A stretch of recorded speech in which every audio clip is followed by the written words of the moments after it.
ഏതു നിമിഷവും മറ്റൊരു വിനോദാകാം, ജീവൻ നഷ്ടപ്പെടാം എന്ന ഭീതിയിലാണോ ട്രെയിനുകളിലെ ടി.ടി.മാർ ജോലി ചെയ്യുന്നത്? ഇന്ന് കോഴിക്കോട് ജനശതാബ്ദി എക്സ്പ്രസിലെ ടി.ടിയുടെ മുഖത്തടിച്ചത് ഒരു ഭിക്ഷാടകനാണ്. ടി.ടി ജെയ്സന്റെ കണ്ണിന് പരിക്കുണ്ട്. മർദ്ദനശേഷം അക്രമി ഓടി രക്ഷപ്പെടുകയായിരുന്നു. സുരക്ഷിതമല്ലാത്ത ജോലി സാഹചര്യങ്ങളെക്കുറിച്ച് നിരന്തരം പരാതി ഉന്നയിച്ചിട്ടും ഒരു കൊലപാതകം പോലും സംഭവിച്ചിട്ടും റെയിൽവേ അനങ്ങാത്തത് എന്താണ്? ഉദ്യോഗസ്ഥർ ആക്രമിക്കപ്പെടുന്ന ട്രെയിനുകളിൽ യാത്രക്കാരുടെ സുരക്ഷ എത്രത്തോളമാണ്? ഈ വിഷയമാണ് നമ്മൾ ഇന്ന് ന്യൂസ് 24-ൽ ചർച്ച ചെയ്യുന്നത്. നമ്മളോടൊപ്പം അതിഥികൾ ചേരും. Shri Paul K Manvattam, railway users അസോസിയേഷന്റെ പ്രതിനിധിയാണ്. ഒപ്പം ശ്രീ എൻ രവികുമാർ, അദ്ദേഹം ദക്ഷിണ റെയിൽവേ എംപ്ലോയീസ് അസോസിയേഷന്റെ പ്രതിനിധിയാണ്. ഇരുവർക്കും സ്വാഗതം ന്യൂസ് 24-ലേക്ക്. ശ്രീ പോൾ കെ മാൻവട്ടം, ഏറ്റവും സുരക്ഷിതമായ യാത്രാമാർഗം എന്ന നിലയിലാണ് നമ്മളെല്ലാവരും ട്രെയിനുകളെ ആശ്രയിക്കുന്നത്. ഇനി അഥവാ ഒരു പരാതി ഉണ്ടെങ്കിൽ നമ്മളത് ഉന്നയിക്കുന്നത്, അതിന് പരിഹാരം കാണണമെന്ന് ആവശ്യപ്പെടുന്നതൊക്കെ ടി.ടിമാരോടാണ് ആദ്യഘട്ടത്തിൽ. ഇവിടെ ആക്രമിക്കപ്പെടുന്നത്, തുടർച്ചയായ ദിവസങ്ങളിൽ ആക്രമിക്കപ്പെടുന്നത്, കൊല ചെയ്യപ്പെടുന്നത് ഒക്കെ ഉദ്യോഗസ്ഥർ തന്നെയാണ്. ഇത്രത്തോളം അപകടകരമായ ഒരു സാഹചര്യമാണത്. തീർച്ചയായിട്ടും ഇന്നലെ ഈ പാറ്റ്ന എക്സ്പ്രസിലുണ്ടായ ആ ദുരന്തം യാത്രക്കാരെയും ജനങ്ങളെയും ഇന്ത്യൻ ജനതയെ മൊത്തത്തിൽ വിഷമത്തിലാക്കുകയും ഭയപ്പെടുത്തുകയും ചെയ്ത ഒരു സംഭവം തന്നെയാണ്. അതിലെല്ലാവർക്കും ദുഃഖമുണ്ട്. എന്നാൽ ഇത്തരത്തിലൊരു സാഹചര്യം ഉണ്ടായതിനുള്ള കാരണം അതിൻ്റെ സുരക്ഷിതത്വം, റെയിൽവേക്ക് എന്ത് ചെയ്യാൻ കഴിയും എന്ന ചിന്തയാണ് നമുക്കിന്ന് ആവശ്യമായിട്ടുള്ളത്. ഏതാണ്ട് 23 മില്യൺ ജനങ്ങൾ പ്രതിദിനം യാത്ര ചെയ്യുന്ന ഇന്ത്യൻ റെയിൽവേ ഏറ്റവും സുരക്ഷിതമായിരിക്കണമെന്നാണ് നമ്മൾ ആഗ്രഹിക്കുന്നത്. പല സന്ദർഭത്തിലും അപകടങ്ങൾ ഉണ്ടാകുമ്പോൾ സുരക്ഷിതത്തിന് വേണ്ടി പ്രത്യേക നടപടികൾ സ്വീകരിക്കുന്നുണ്ട്. എന്നാൽ ടി.ടിയെ തന്നെ തള്ളിയിട്ട് കൊലപ്പെടുത്തിയപ്പോൾ അതിൻ്റെ ഒരു രീതി മാറുന്നതായിട്ടാണ് കണ്ടത്. ഇതിന് കാരണം ടിക്കറ്റ് എടുക്കാത്ത യാത്രക്കാരുടെ നിയമലംഘനം ഒരു വശത്ത്, അതിനയാളെ പ്രേരിപ്പിച്ച മനോഭാവം, ഇതെല്ലാം നമ്മൾ ചേർത്ത് വായിക്കുമ്പോൾ പല പ്രശ്നങ്ങളും ഉണ്ടായിട്ടുണ്ട്. ടി.ടി.ആറിന് ടിക്കറ്റ് ചെക്ക് ചെയ്യാതെ ഒരു ടിക്കറ്റ് എക്സാമിനർക്ക് മുന്നോട്ട് പോകുവാൻ കഴിയില്ല. അങ്ങനെ ചോദിക്കുമ്പോൾ മറ്റുള്ളവർക്കുണ്ടാകുന്ന ആ വിഷമവും മനോഭാവവും, നിയമത്തിന് യാതൊരു വിലയും കൊടുക്കാത്തവർ, പ്രത്യേകിച്ച് അതിഥി തൊഴിലാളികളിൽ നിന്ന് വളരെയധികം കൂട്ടമായി വന്ന് ട്രെയിനിൽ കയറി ടിക്കറ്റ് എടുക്കാതെ റിസർവേഷൻ കമ്പാർട്ട്മെൻറ്റുകൾ കൈയടക്കി മറ്റ് യാത്രക്കാർക്ക് ശല്യമുണ്ടാക്കുന്ന രീതിയിൽ മുന്നോട്ട് പോവുകയാണ്. അത് ന്യായീകരിക്കാനേ പറ്റില്ല.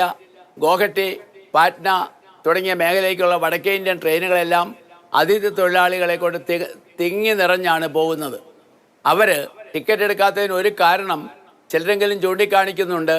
ടിക്കറ്റ് എടുക്കാതിരുന്ന് കോയമ്പത്തൂരോ പാലക്കാടോ വെച്ച് അവരെ പിടിച്ച് പെനാൽറ്റി ഇട്ട് ആ ട്രെയിനിൽ നിന്നോ ഇരുന്നോ കിടന്നോ ആ താഴ്ത്ത് കിടന്ന് പോകാനുള്ള സാഹചര്യം പ്രതീക്ഷിച്ചുകൊണ്ട് അവർ കയറുന്നു. അപ്പോൾ ഈ അക്രമവാസനയെ നമ്മൾ തീർത്തും ഈ അതിഥി തൊഴിലാളികളുടേതായാലും ശരി, ആരുടേതായാലും ശരി, ഇവിടെ അടുത്ത ദിവസങ്ങളും യാത്രക്കാരുമുണ്ടായി. ഇന്ന് ജനശതാബ്ദിയിലുണ്ടായ പ്രശ്നങ്ങളെല്ലാം അതൊരു ഭിക്ഷക്കാരനാണ് എന്ന് ന്യായീകരിച്ചുകൊണ്ട് അതിനെ തള്ളാൻ സാധിക്കില്ല. ആരും ഇന്ന് ചോദ്യം ചെയ്ത് ടി.ടിയുടെ ജോലിയെ തടസ്സപ്പെടുത്തുന്നത് അന്യായമാണ്. അതിന് RPFൻ്റെ സംരക്ഷണം കൂടിയേ കഴിയൂ. RPFൻ്റെ സംരക്ഷണം ഉണ്ടാകണമെങ്കിൽ കൂടുതൽ ആളുകൾ RPFിലേക്ക് നിയമനം നടത്തണം. ഇപ്പോൾ നടത്തുന്നില്ല. ടി.ടിമാരുടെ എണ്ണം 3 കമ്പാർട്ട്മെൻറ്റിൽ പരിശോധിക്കേണ്ട ആൾ 6 കമ്പാർട്ട്മെൻറ്റിൽ പരിശോധിക്കേണ്ടി വരുന്നു. പരിശോധന തന്നെ ഒരു പരുവത്തിനാകുന്നു. എന്തെങ്കിലും വിവരമുണ്ടായാൽ ഒരു സുരക്ഷിതത്തിന് സഹായത്തിന് ഓടിയെത്താൻ ആരുമില്ല. യാത്രക്കാർ ഒറ്റപ്പെട്ട സഹായത്തിനെത്തിയാൽ അയാളും ചിലപ്പോൾ ആക്രമിക്കപ്പെട്ടു എന്ന് വരാം. ഏതായാലും ഇതിന് ടി.ടിമാരുടെ എണ്ണം കൂട്ടണം. RPFൻ്റെ സഹായം പൂർണ്ണമായിട്ടുണ്ടാകണം. ഇത് കോട്ടയം വിട്ട് ഒരു ഉദാഹരണം പറഞ്ഞാൽ, കോട്ടയം റെയിൽവേ സ്റ്റേഷനിൽ നിന്നും RPFൻ്റെ പ്രവർത്തനമുണ്ടാവും.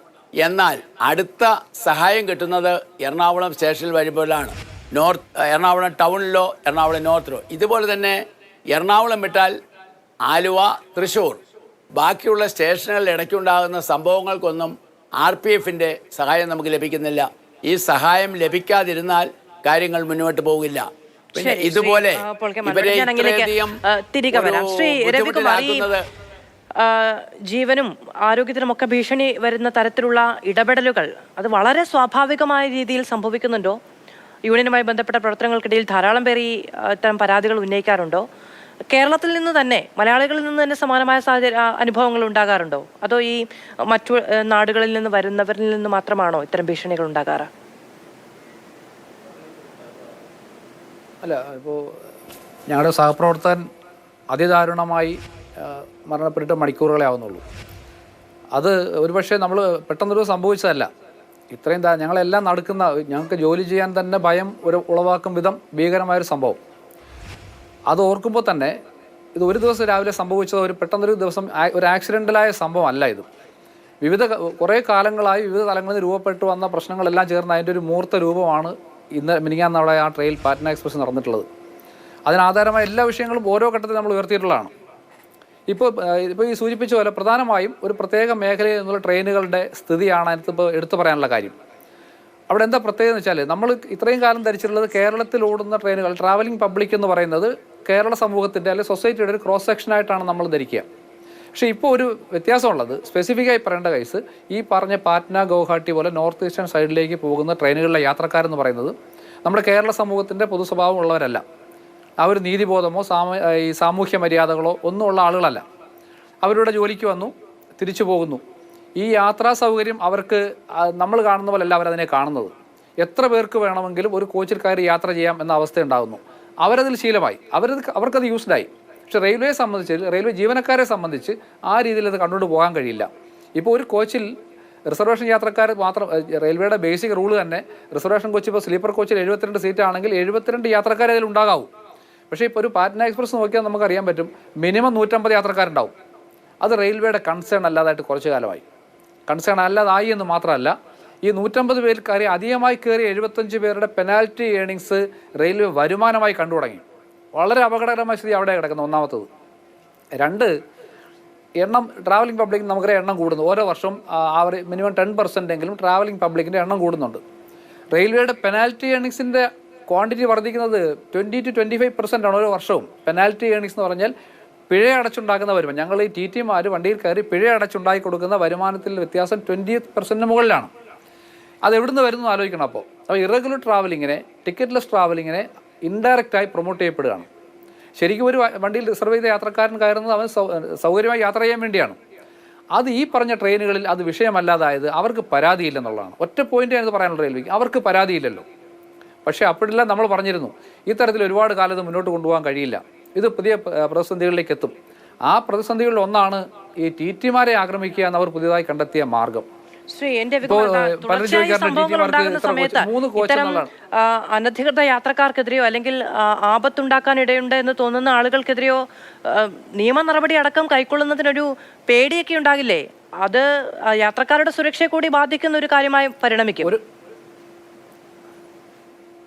കഴിഞ്ഞ 2 വർഷത്തിനിടയിൽ 7 സംഭവങ്ങൾ, എടുത്തു പറയത്തക്ക തന്നെ 7 സംഭവങ്ങളുണ്ട് ഈ TT-മാർ ആക്രമിക്കപ്പെട്ട സംഭവങ്ങൾ. 1-1.5 വർഷമേ ആയിട്ടുള്ളൂ. സമാനമാണ്. ഒരുപക്ഷെ വിനോദനുണ്ടായ ദുരന്തത്തിൽ നിന്ന് അതിനു മുമ്പ് വേറെ TT രക്ഷപ്പെട്ടു എന്ന് വേണം, കഷ്ടിച്ച് രക്ഷപ്പെട്ടു എന്ന് പറയാം. കാരണം ഇതേപോലെ ഗൗഹാട്ടി സൈഡിലേക്ക് പോകുന്ന അന്ത്യോദയ എക്സ്പ്രസ്സിൽ നിന്ന് ടിക്കറ്റ് ഇല്ലാത്തൊരു 4 പേരുടെ ഗ്രൂപ്പിനെ TT ചോദ്യം ചെയ്തില്ല. അവർ 4 പേര് വളഞ്ഞങ്ങ് മർദ്ദിക്കുക ചെയ്തത്. കോച്ചിനുള്ളിൽ മർദ്ദിക്കുക മാത്രമല്ല, അടുത്ത സ്റ്റെപ്പിൽ അവർ വലിച്ച് ഡോറിനടുത്തേക്ക് കൊണ്ടുപോകാൻ ശ്രമിക്കുമ്പോൾ അവരുടെ കൂട്ടത്തിൽ ഒരാൾ തന്നെ തടഞ്ഞു. അയാൾക്ക് അതിൻ്റെ അപകടം മനസ്സിലായി. ആ 4 പേരുടെ കൂട്ടത്തിൽ നിന്ന് ഒരാൾ തന്നെ അതിനെ തടഞ്ഞത് കൊണ്ടാണ് അയാൾ ട്രെയിനിൽ നിന്ന് പുറത്തേക്ക് പോകാതിരുന്നത്. ഇല്ലെങ്കിൽ അന്ന് സംഭവിക്കുമായിരുന്നു ഇത്. ആ സംഭവത്തിന് ശേഷം എന്ത് മാറ്റമാണ് ഉണ്ടായത്? എന്ത് അഡീഷണലായി എന്ത് പ്രിവെൻറ്റീവ് സ്റ്റെപ്പാണ് റെയിൽവേ എടുത്തെന്ന് ചോദിച്ചാൽ ഒന്നും ഉണ്ടായിട്ടില്ലെന്നുള്ളതാണ് യാഥാർത്ഥ്യം. ഇതിന് പരിഹാരമായിട്ട് ഞങ്ങൾ അന്നുകൊണ്ട് ആവർത്തിച്ച് പറഞ്ഞുകൊണ്ടിരിക്കുന്ന കാര്യമാണ്, ടിക്കറ്റ് ചെക്കിങ് ജീവനക്കാരുടെ എണ്ണം കൂടണം, സുരക്ഷാ ജീവനക്കാരുടെ എണ്ണം കൂടണം. ടിക്കറ്റ് ചെക്കിങ് ജീവനക്കാരുടെ സ്ഥിതി എന്താ? ഇപ്പോൾ 3 കോച്ചെന്ന് പറയുന്നു. അപ്പർ ക്ലാസ് AC അടക്കം നോക്കേണ്ട 5 കോച്ചാണ്. ഇവർ ഈ ആളിനെ പോസ്റ്റ് ചെയ്യുന്നതിന് വെക്കുന്ന യാർഡ് സ്റ്റിക്ക് പലപ്പോഴും നോർത്തേൺ നോംസ് അനുസരിച്ചാണ്. റെയിൽവേ ബോർഡിൻ്റെ നോംസൊക്കെ നോർത്തേൺ സൈഡിൽ ഓടുന്ന വണ്ടികളുടെ കണക്കിലാണ്. ഡൽഹിയിൽ നിന്നൊരു വണ്ടി വിട്ടാൽ 1 മണിക്കൂർ കഴിഞ്ഞൊരു സ്റ്റോപ്പുള്ളൂ. കേരളത്തിൽ എന്താ സ്ഥിതി? കായംകുളത്തിന് വണ്ടി വിട്ടാൽ 10 മിനിറ്റിൽ മാവേലിക്കര, 15 മിനിറ്റ് കഴിഞ്ഞാൽ ചെങ്ങന്നൂർ. കോട്ടയം എന്ന് പറഞ്ഞാൽ ഒരു 50 മിനിറ്റിനിടയിൽ 4 സ്റ്റോപ്പാണ് കഴിയുന്നത്. ഈ 4 സ്റ്റോപ്പ് ഒരുപോലെ ഇമ്പോർട്ടൻ്റ് ആണ്. കേരളത്തിൻ്റെ പ്രത്യേകതയാണ്, കേരള സമൂഹത്തിൻ്റെ പ്രത്യേകതയാണ്. നമ്മുടെ എല്ലാ സ്റ്റേഷനുകൾക്കും ഈക്വൽ ഇമ്പോർട്ടൻസ് ആണ്. ഇതെല്ലാം കടന്നു വരുന്ന TT-ക്ക് ഈ പറഞ്ഞ 1-2 മണിക്കൂർ കഴിയുമ്പോൾ സ്റ്റോപ്പിൽ ഓടുന്നത് പോലെ ആ മുഴുവൻ യാത്രക്കാരെയും അടുത്ത സ്റ്റോപ്പ് എത്തുന്നതിന് മുമ്പ് കവർ ചെയ്യുക ഇമ്പോസിബിളാണ്. ടോട്ടലി ഇമ്പോസിബിളാണ്. ഇത് മനസ്സിലാക്കുന്നില്ല. ഈ ടി ടിമാരെ പോസ്റ്റ് ചെയ്യുമ്പോഴോ ഈ നിലവിൽ തന്നെ 465 എന്ന് പറയുമ്പോൾ 430 കണക്കിൽ തന്നെ ഉള്ളൂ. അവിടെ തന്നെ 35-ൻ്റെ കുറവാണ്. ഈ 465 എന്ന് പറയുന്നത് ഈ പറഞ്ഞ കണക്കിലാണ്. ട്രെയിനിൻ്റെ എണ്ണം മാത്രമല്ല, യാത്രക്കാരുടെ എണ്ണം പരിശോധിക്കണ്ടേ? എല്ലാ വർഷവും റെയിൽവേ സെൻസസ് എടുക്കുന്നുണ്ട്. യാത്രക്കാരുടെ എണ്ണം ഈ സെൻസസ് എടുത്ത് മാർക്കറ്റിംഗ് ഡിപ്പാർട്ട്മെൻറ്റ് കൊടുക്കുന്ന പറയുന്നത്. ആർക്ക് കൊടുത്താലും അത് റിഫ്ലക്റ്റ് ചെയ്യേണ്ടത് എവിടെയാണ്? യാത്രക്കാർക്ക് കൊടുക്കുന്ന സൗകര്യങ്ങളിലും യാത്രക്കാർക്ക് നൽകുന്ന സർവീസിലും ആ മാറ്റം ഉണ്ടാവണം. അതുണ്ടാവുന്നില്ല. അതിന് തെളിവാണ് ഈ ജീവനക്കാരുടെ എണ്ണത്തിൽ വരുന്ന കുറവ്. ഇപ്പോൾ ഇന്ന് ഈ സംഭവങ്ങളുടെയൊക്കെ പശ്ചാത്തലത്തിൽ ഞങ്ങളുടെ റിപ്പോർട്ടർമാർ വിവിധ ട്രെയിനുകളിൽ കയറി ചില യാത്രകളൊക്കെ നടത്തുന്നുണ്ട്. അല്ലെങ്കിൽ പോലും നമ്മളെല്ലാവരും ട്രെയിൻ ഉപയോഗിക്കുന്ന ആളുകളാണ്. നമ്മുടെ സുഹൃത്തുക്കളൊക്കെ പലപ്പോഴായി പങ്കുവെക്കുന്ന പല വിവരങ്ങളുണ്ട്. ഇപ്പോൾ ശ്രീ രവികുമാർ പറയുകയായിരുന്നു, പരമാവധി ആളുകൾ ഇടിച്ചു കയറുക, അവരിൽ നിന്ന് ഈ ടിക്കറ്റ് എക്സാമിനർമാർ വാങ്ങുന്ന പെനാൽറ്റിയെ ഒരു വരുമാന മാർഗമായി പരിഗണിക്കുക. നമുക്കറിയാം, ഈ ബിവറേജസ് ഔട്ട്ലെറ്റുകൾക്ക് മുന്നിൽ ക്യൂ നിൽക്കുന്ന ആളുകളെ കുറിച്ച് പോലും നമ്മുടെ നിയമ സംവിധാനമൊക്കെ അവർക്ക് കുറച്ചുകൂടി മാന്യത ഉറപ്പാക്കേണ്ടതുണ്ട്. അല്ലാതെ വരുമാന സ്രോതസ്സായി മാത്രം ഉപഭോക്താക്കളെ കാണരുത് എന്നതടക്കം ഹൈക്കോടതി അടക്കം പരാമർശങ്ങൾ നടത്തിയിട്ടുണ്ട്. റെയിൽവേ എന്ന് പറയുന്നത് ഇന്ത്യയിൽ ഏറ്റവും കൂടുതൽ ആളുകൾ ആശ്രയിക്കുന്ന സാധാരണക്കാരൻ്റെ ഒരു ഗതാഗത സംവിധാനമാണ്. അത് ഉപയോഗിക്കുന്ന ആളുകളെ കുറച്ചുകൂടി മാന്യമായി കൈകാര്യം ചെയ്യുക എന്ന് പറയുന്നത് ഒരു മര്യാദയുടെ കൂടി ഭാഗമല്ലേ? തീർച്ചയായിട്ടും അതാണ് ഏറ്റവും പരമപ്രധാനമായിട്ടുള്ള ആവശ്യം. യാത്രക്കാരുടെ ആവശ്യം മനസ്സിലാക്കി അതിനനുസരിച്ച് പ്രവർത്തിക്കുക. ഒരു ഉദാഹരണം, നമ്മുടെ സാധാരണ ഇപ്പോൾ ഗോഹട്ടിയിലേക്ക് ഞാൻ പോയി പാറ്റ്ന ട്രെയിനെ പറ്റി പറഞ്ഞു. ഈ ട്രെയിനിൻ്റെ വരുമാനം ഇന്ത്യൻ റെയിൽവേ ഒരു ചൂഷണമായി കാണുന്നു എന്നുള്ളൊരു സത്യമാണ്. ആ യാഥാർത്ഥ്യം മറച്ചു വയ്ക്കാതെ ഞങ്ങളിത് പ്രാവശ്യം ഈ അസോസിയേഷൻ പല പ്രാവശ്യം ഇക്കാര്യം ചൂണ്ടിക്കാട്ടിക്കൊണ്ട് ഞങ്ങൾ റെയിൽവേ മന്ത്രാലയത്തിന് കത്തുകൾ അയച്ചിട്ടുണ്ട്. ഇതിനേക പരിഹാരം കൂടുതൽ ട്രെയിനുകൾ വടക്കേ ഇന്ത്യൻ മേഖലയിലേക്ക് അനുവദിക്കുക എന്നുള്ളത് മാത്രമാണെന്ന് ഇതുവരെ അതിന് കാര്യമായി ഒട്ടും മാറ്റം വന്നിട്ടില്ലെന്നല്ല, ആവശ്യത്തിനുള്ള ട്രെയിനുകൾ ഇനിയുമായിട്ടില്ല. ഇതുകൊണ്ടാണ് ട്രെയിനുകൾ വൃത്തിഹീനമാണ് എന്ന് പോലും പറയുന്നത്. ചില ആളുകൾ തന്നെ പ്ലാറ്റ്ഫോമിൽ നിൽക്കുമ്പോൾ പറയും ചില ട്രെയിനുകൾ വരുമ്പോൾ പ്ലാറ്റ്ഫോമിൽ നിൽക്കാൻ പാടില്ല എന്ന്. കാരണം അത് റെയിൽവേ അധികാരികൾ കണ്ണടയ്ക്കുകയാണ്. ഇത്രയും ആളുകളെ കയറ്റുന്നു. അതായത് ഈ ട്രെയിനുകളിലേക്ക് കയറ്റിവിടുന്നതിന് തന്നെ ഒരു നിയന്ത്രണം ഉണ്ടായിരുന്നെങ്കിൽ എത്ര നന്നായിരുന്നു. റിസർവ് ചെയ്ത 1-2 മലയാളികൾ ഈ പാറ്റ്ന ട്രെയിൻ, ഗോഹട്ടി ട്രെയിൻ പോലെയുള്ള ട്രെയിനുകളിൽ റിസർവ് ചെയ്തിരുന്നാൽ അവർക്ക് യാതൊരു തരത്തിലുമുള്ള സുരക്ഷിതത്വം ഇല്ല എന്നുള്ളത് യാഥാർത്ഥ്യമാണ്. അതിൻ്റെ മറ്റൊരു ബഹിർസ്ഫുരണമാണ് TTRന് അനുഭവിക്കേണ്ടി വരുന്നത്. ഇനി കേരളത്തിലെ യാത്രക്കാരുമായിട്ടുള്ള ഒരു മര്യാദയെപ്പറ്റി ഞാൻ പറയാം. ഞങ്ങൾ ഉദാഹരണത്തിന് തിരുനെൽവേലിയിൽ നിന്നും പാലക്കാടിന് പോകുന്ന പാലരി എക്സ്പ്രസ് കൊല്ലം മുതൽ എറണാകുളം വരെ തിങ്ങി നിറഞ്ഞ് ഓരോ കമ്പാർട്ട്മെൻറ്റിലും ഒരു 250 പേര് വെച്ച് എക്സ്ട്രാ നിന്നാണ് വരുന്നത്. ഈ ആളുകൾ 4-5 റിസർവേഷൻ കമ്പാർട്ട്മെൻറ്റുകളിൽ ഒരൊറ്റ സ്റ്റേഷനിൽ നിന്നും ഞങ്ങൾ കയറുകയില്ല. അതാണ് ഒരു മലയാളി സംസ്കാരത്തിൻ്റെ, കേരള സംസ്കാരത്തിൻ്റെ വലിയൊരു ഭാഗം. കയറിയിരുന്നു എങ്കിൽ അവിടെയുള്ള TTRന് പെനാൽറ്റി ഇടാൻ കഴിയുമായിരുന്നു. ഞങ്ങൾ ആ പൈസ രൂപ കൊടുക്കാനും തയ്യാറല്ല എന്ന് മാത്രമല്ല ആ പെനാൽറ്റിക്ക് ഒരു അവസരം ഉണ്ടാക്കുന്നില്ല. ഇവിടെ ഈ സംസ്കാരം മാറി വന്നിട്ട് ഈ അന്യസംസ്ഥാന തൊഴിലാളികൾ ഇവിടെ എന്തു മര്യാദകേടും ചെയ്യാം, അല്ലെങ്കിൽ ഇത് ഞങ്ങളുടെ ട്രെയിനാണെന്ന് വടക്കേ ഇന്ത്യയിൽ പറയുന്നത് പോലെ തന്നെ നമ്മുടെ ഇവിടുത്തെ ട്രെയിനുകളെ പറ്റി പറയുവാൻ തുടങ്ങിയിട്ടുണ്ട്. കേരളക്കാരായ യാത്രക്കാർക്ക് എത്ര ദിവസങ്ങൾക്ക് മുമ്പ് റിസർവ് ചെയ്താലും യാതൊരുവിധ മാന്യതയും കൽപ്പിക്കാതെയാണ് ഈ വടക്കേ ഇന്ത്യയിലെ അതിഥി തൊഴിലാളികൾ പോകുന്നത്. അതേസമയം എടുത്തു കാണിക്കുന്ന മറ്റൊരു വസ്തുതയുണ്ട്. റെയിൽവേ സ്റ്റേഷനിലേക്കും ട്രെയിനിലേക്കുമുള്ള പ്രവേശനം അതിന് ഒരു സാങ്കേതികമായ, ഇപ്പൊ നമ്മൾ കഴിഞ്ഞ ദിവസം ചർച്ച ചെയ്തപ്പോൾ നമ്മുടെ ഒരു പാനലിസ്റ്റ് പറഞ്ഞു, എൻട്രി റെസ്ട്രിക്റ്റ് ചെയ്യുക, ടിക്കറ്റിലൂടെ മാത്രം ഉള്ളിലേക്ക് കടക്കാൻ കഴിയുക എന്നൊരു സംവിധാനം ഉണ്ടാക്കിയാലല്ലാതെ ഇത് കയറിയാൽ വളരെ സൗജന്യമായി യാത്ര ചെയ്യാമെന്നൊരു നിലയ്ക്ക് ആളുകൾ പരിഗണിച്ചു പോയാൽ പിന്നെ ഒന്നും ചെയ്യാൻ കഴിയില്ല. മെട്രോയിലൊക്കെ സമാനമായ രീതിയിലുള്ളൊരു സാങ്കേതിക സഹായം അല്ലെങ്കിൽ ഒരു സംവിധാനം ഉറപ്പുവരുത്തുക എന്ന് പറയുന്നത് ഇന്ത്യൻ റെയിൽവേക്ക് അത്രത്തോളം അപ്രാപ്യമായ ഒരു കാര്യമാണോ? തീർച്ചയായിട്ടും ഇന്ത്യൻ റെയിൽവേക്ക് സാധിക്കും. അതിന് പരിമിതിയുണ്ട്. ദീർഘദൂര ട്രെയിനുകളിൽ മാത്രമേ തൽക്കാലം സാധിക്കൂ എന്ന് എനിക്ക് തോന്നുന്നത്. കാരണം ഈ എല്ലായിടത്തും എൻട്രി വെക്കണമെങ്കിൽ, ഉദാഹരണം കോട്ടയം എറണാകുളം മാത്രം പറയാം, 10 സ്റ്റേഷനുകളുണ്ട്. കോട്ടയത്ത് അത് ചെയ്യാൻ സാധിക്കും, എറണാകുളത്ത് ചെയ്യാൻ സാധിക്കും. അതേസമയം ഏറ്റുമാനൂര്, കുറുപ്പന്തറ, കുമാരനല്ലൂർ, കടുത്തിരുത്തി തുടങ്ങിയ സ്റ്റേഷനുകളിലെല്ലാം എൻട്രി റെസ്ട്രിക്റ്റ് ചെയ്യാൻ പറ്റില്ല. അപ്പോൾ ദീർഘദൂര ട്രെയിനുകളിൽ തീർച്ചയായിട്ടും ഇത് നടപ്പിലാക്കിയാൽ, പ്രത്യേകിച്ച് സ്റ്റോപ്പുകളില്ലാതെ കോട്ടയം വിട്ടാൽ ഏറ്റവും ഹെഡ് ക്വാർട്ടേഴ്സിൽ മാത്രം നിർത്തുന്ന എല്ലാ ട്രെയിനുകളിലേക്കും, വടക്കേ ഇന്ത്യൻ ട്രെയിനുകളിലേക്കും പല ട്രെയിനുകളിലേക്കും ഇതുപോലെ റെസ്ട്രിക്ഷൻ ആവശ്യമാണ്.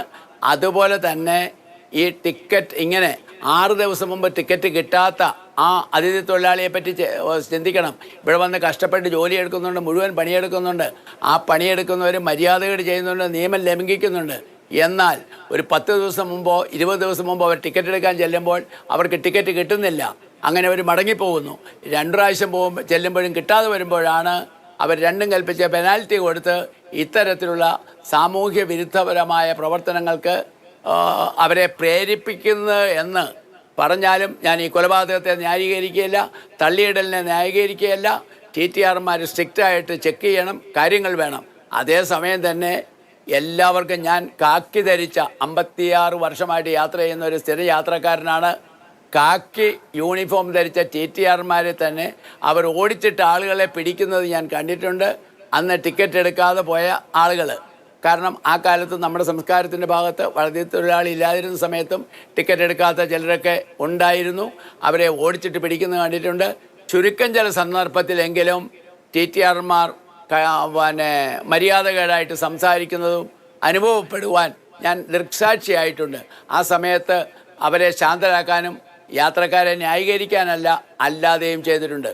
അതുകൊണ്ട് എൻ്റെ ഏറ്റവും വളരെ സുഹൃത്തുക്കളായ കേരള സമൂഹത്തിലെ തിരുവനന്തപുരം ഡിവിഷനിലെയും പാലക്കാട് ഡിവിഷനിലെയും ഒത്തിരി സുഹൃത്ത് ബന്ധമുള്ള TTRമാരോട് എനിക്ക് പറയാനുള്ളത്, നിങ്ങളും യാത്രക്കാരോട് കുറച്ച് സൗമ്യമായി, ഈ ജനശാബ്ദി പോലെയുള്ളിടത്തും എല്ലായിടത്തും സൗമ്യമായ ഒരു പെരുമാറ്റവും ഞങ്ങൾ പ്രതീക്ഷിക്കുന്നു. വടക്കേ ഇന്ത്യൻ അതിഥി തൊഴിലാളികളുടെ ഈ മര്യാദകേടിനെ ന്യായീകരിക്കാൻ പറ്റില്ല. അദ്ദേഹം ഈ കൊലപാതകത്തെ കഠിനമായി ഞങ്ങൾ അതിനെ ഞങ്ങൾ വളരെ ക്രൂരമായ വിനോദ് എന്ന് പറയുന്നത് എൻ്റെ ഒരു സുഹൃത്തു കൂടിയാണ്. അദ്ദേഹത്തിൻ്റെ ഈ കൊലപാതകത്തെ വളരെ വേദനയോടെ കാണുകയും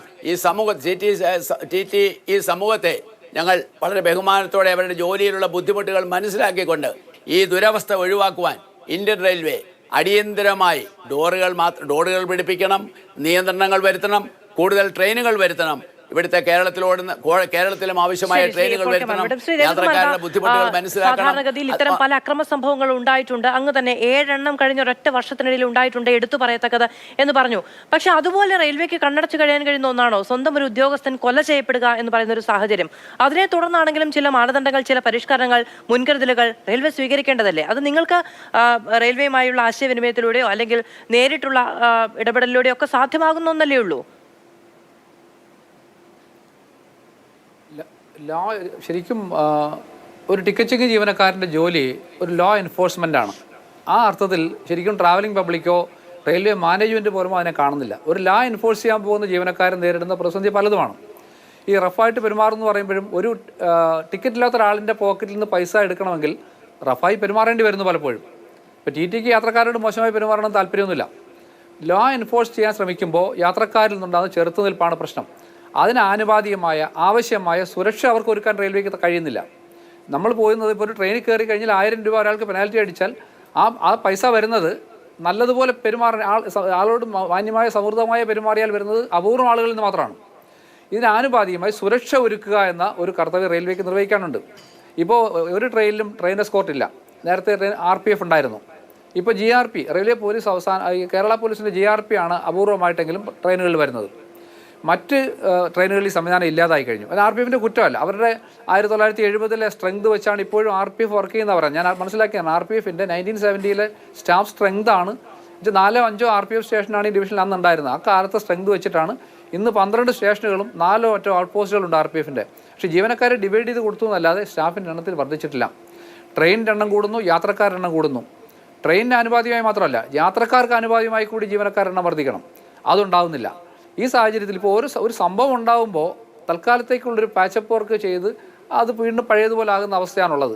പക്ഷേ എനിക്ക് തോന്നുന്നു വിനോദിൻ്റെ ഈ സംഭവം എത്തുന്നത് വരെയും അങ്ങൊരാൾ ഒരാളുടെ ജീവൻ കളയേണ്ടി വന്നു റെയിൽവേക്ക് ചിന്തിച്ചു തുടങ്ങാൻ. ഇനിയെങ്കിലും ചിന്തിച്ചു തുടങ്ങുന്ന പ്രതീക്ഷയാണ് നമുക്കുള്ളത്. ഈ കാര്യങ്ങളിൽ മാറ്റം വരുത്താൻ നമ്മൾ വിചാരിക്കുന്നത് ഈ പറയുന്ന മെട്രോയ്ക്ക് സമാനമായ സാങ്കേതിക സാഹചര്യങ്ങളൊക്കെ ഒരുക്കിയാൽ കള്ള ടിക്കറ്റിൽ ആളുകൾ യാത്ര ചെയ്യുമ്പോൾ ഉണ്ടാകുന്ന നഷ്ടം ഉണ്ടാവില്ലല്ലോ. ആളുകൾ കൂടുതൽ ടിക്കറ്റ് എടുക്കുകയാണെങ്കിൽ അത് പരിഹരിക്കപ്പെടുമല്ലോ എന്നൊക്കെയാണ്. പക്ഷെ റെയിൽവേ അതിനെ കാണുന്നത് ടിക്കറ്റ് ഇല്ലാതെ യാത്ര ചെയ്യുന്ന ആളുകൾക്ക് ഏർപ്പെടുത്തുന്ന ഇരട്ടി പിഴയിലൂടെ കിട്ടുന്ന വരുമാനത്തിലൂടെയാണ് എങ്കിൽ അത് എന്തൊരു ഉത്തരവാദിത്ത രാഹിത്യമാണ്. അതൊട്ടും പ്രോത്സാഹിപ്പിക്കപ്പെടുകയോ അല്ലെങ്കിൽ അനുവദിക്കപ്പെടുകയോ ചെയ്യേണ്ട ഒരു കാര്യമായില്ല.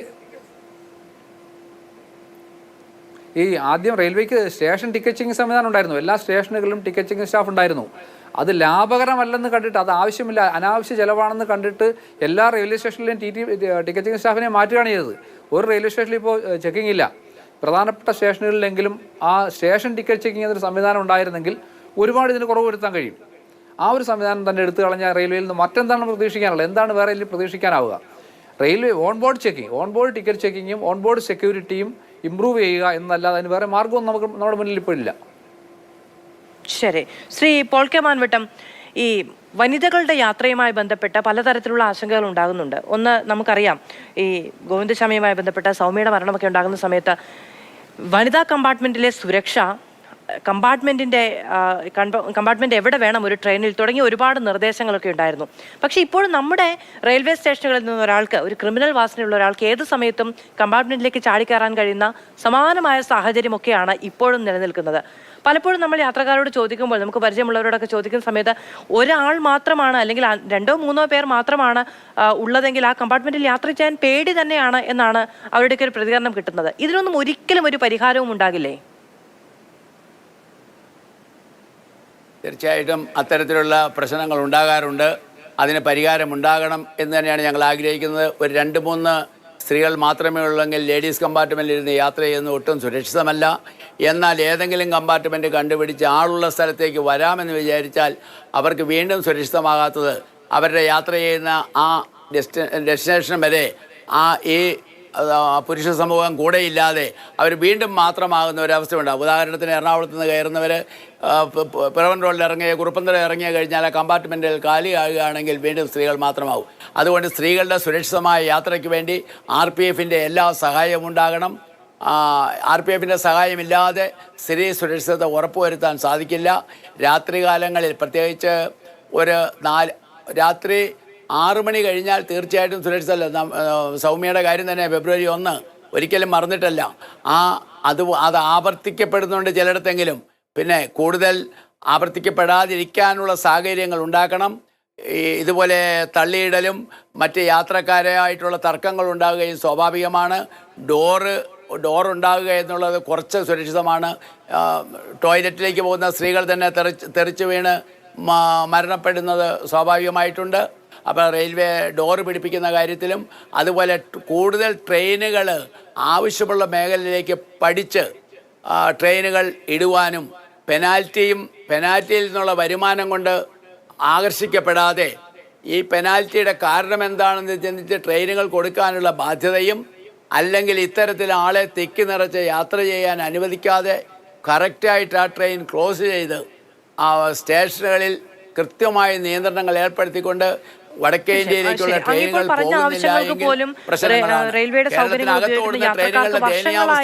ഉന്നയിക്കുന്ന ആവശ്യങ്ങൾ തന്നെയാണ് ഇത്. പക്ഷേ ഓരോ തവണ ഓരോ പ്രശ്നങ്ങൾ ഉണ്ടാകുമ്പോഴും ഇത് ആവർത്തിച്ച് പറയേണ്ടി വരുന്നു എന്ന് പറയുന്നത് ഒരു ഗതികേടുമാണ്. സുരക്ഷിതമായി ജോലി ചെയ്യാനും സുരക്ഷിതമായി യാത്ര ചെയ്യാനും കഴിയാത്ത ഒരു സംവിധാനമായി റെയിൽവേ മാറുകയാണോ എന്ന ചോദ്യം ആ ഘട്ടത്തിലാണ് ഉയരുന്നത്. വളരെയധികം നന്ദി ശ്രീ രവികുമാർ. ഒപ്പം ശ്രീ പോൾ കെ മാൻവട്ടം ഞങ്ങളോടൊപ്പം ചർച്ചയിൽ ചേർന്നതിന്. ഇന്ന് ഒരു ദുരനുഭവം കൂടി ഒരു TT ഉണ്ടായതിൻ്റെ പശ്ചാത്തലത്തിലാണ് നമ്മൾ ഈ വിഷയം വീണ്ടും ഇന്നും ന്യൂസ് 224 വിശദമായ ചർച്ചയ്ക്കെടുത്തത്. ഇതിൽ കേന്ദ്ര മന്ത്രാലയത്തിൻ്റെയോ റെയിൽവേയുടെയോ സംസ്ഥാന പോലീസിൻ്റെ ഒക്കെ ഇടപെടലുകൾ ഏറ്റവും അടിയന്തരമായി വേണ്ടതാണ് എന്ന ആവശ്യം തന്നെയാണ് നിരന്തരമായി ഉയരുകയും ചെയ്യുന്നത്.